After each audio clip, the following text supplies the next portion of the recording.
जय मां अम्बे, जय मां काली सभी को। मैं भी अपने गुरु माँ के शिष्यों में से एक शिष्य हूँ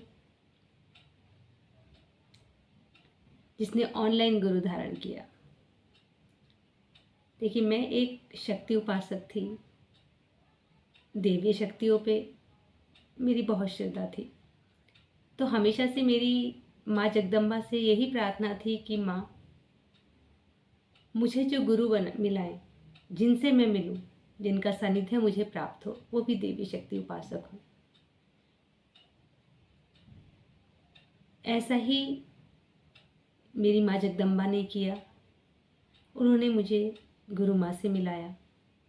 मैंने अपने गुरु की सिर्फ कुछ ही वीडियो देखी थी, 2 या 3, लेकिन मेरे गुरु की आकर्षण शक्ति, उनके अंदर जो दैवीय शक्ति है, वो इतनी तीव्र है कि मैं उस शक्ति की तरफ खिंचती ही चली गई। उनके साथ जो शक्ति चलती है, उनमें इतनी ऊर्जा है कि अगर एक बार हम उनसे जुड़ जाएं, तो फिर हम उनसे अलग नहीं हो सकते, चाहे वो वीडियो के माध्यम से ही क्यों ना हो। जिन्हें ये लगता है कि हम ऑनलाइन गुरु धारण करेंगे तो क्या यह उसी तरह कार्य करेगा जैसे हम अपने गुरु के सामने बैठकर गुरु धारण करते हैं। बहुत सी शंकाएं सबके मन में होती हैं, लेकिन मैं योग के मार्ग से जुड़ी थी, तो मैं ये बहुत अच्छी तरह जानती थी कि विचारों की शक्ति, प्राण शक्ति, जिसे हम कॉस्मिक एनर्जी कह सकते हैं, या विचारों की शक्ति, वो कभी भी सीमा में नहीं बंधी होती।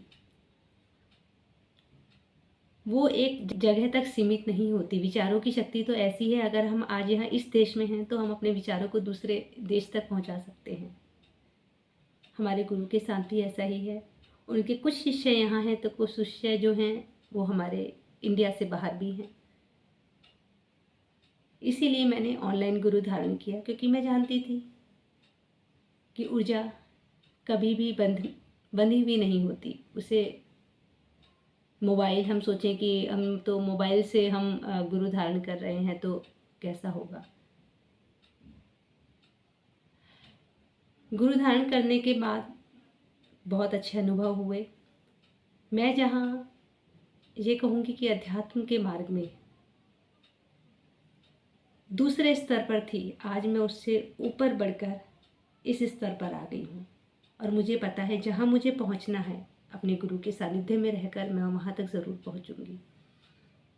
क्योंकि एक स्तर तक तो हम स्वयं साधनाएं कर सकते हैं, एक स्तर तक हम अध्यात्म के मार्ग में बढ़ सकते हैं, लेकिन जब हम उस स्तर को पूरा कर चुके होते हैं, अब उसके आगे जाने के लिए हमें गुरु के मार्ग प्रदर्शन की आवश्यकता बहुत पड़ती है।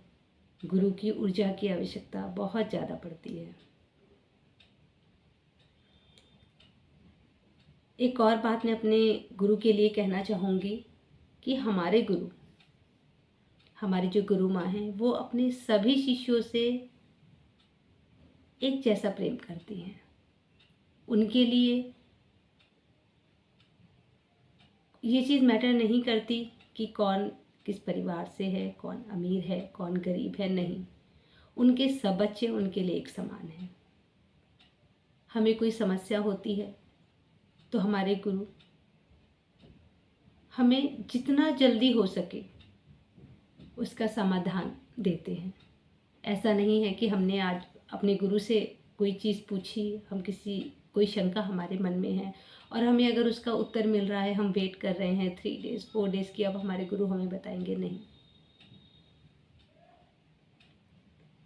कई बार तो ऐसा भी होता है कि अगर कोई परेशानी आई भी है और हमने अपने गुरु को बताया है, तो सिर्फ बताने भर से ही वो चीज़ ठीक हो गई है। समाधान हमने पूछा नहीं है, केवल उन्हें बताया है कि ऐसा है, वो ठीक हो गया। मैं तो इतना ही कहना चाहूँगी कि मेरे पास अभी शायद वो शब्द ही नहीं है कि मैं अपने गुरु की महिमा का बखान